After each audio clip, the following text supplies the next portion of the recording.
Est-ce que tu as déjà dit que quelque chose était haram, illicite, ou halal, licite, sans te référer au Coran? Sourate Nahl, verset 116. Et ne dites pas, conformément aux mensonges proférés par vos langues, ceci est halal et cela est haram, car vous forgez ainsi un mensonge contre Allah. Certes, ceux qui forgent le mensonge contre Allah ne réussiront pas. Le Coran nous donne l'exemple du peuple juif qui a inventé des interdits après la Torah. Sourate Imran, versets 93 et 94. Désormais, qui invente un mensonge sur Allah, ils seront parmi les mauvais, zalimin.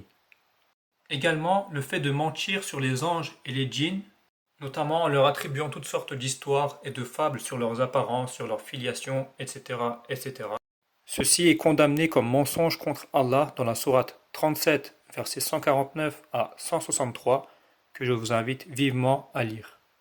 Et justement, dans cette sourate, Allah dit « Si vous êtes véridiques, apportez donc votre livre ». Ainsi, les sunnites ont inventé leur propre livre après le Coran, tout comme les chiites qui ont inventé leur propre livre de hadith après le Coran. Sourate Nisa, verset 82.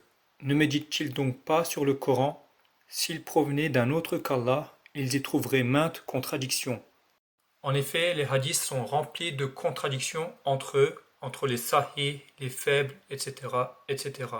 Sourate Kalam, versets 37 et 38.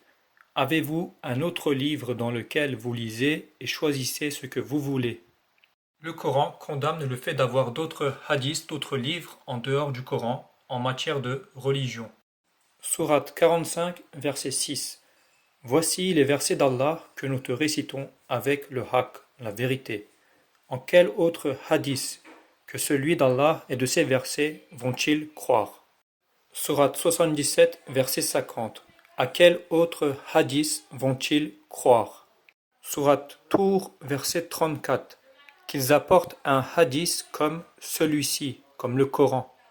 Cependant, beaucoup continuent de suivre l'idée de la majorité et ne conçoivent pas l'idée que leurs ancêtres se soient trompés, se soient égarés, ou alors il leur a été dit que le Coran était incomplet, que la prière n'était pas expliquée dans le Coran, qu'il fallait suivre le prophète avec d'autres livres inventés.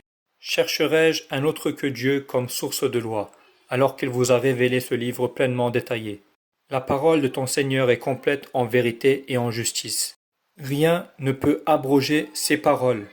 Si tu obéis à la majorité des gens sur terre, ils te détourneront du chemin de Dieu, ils ne suivent que conjectures.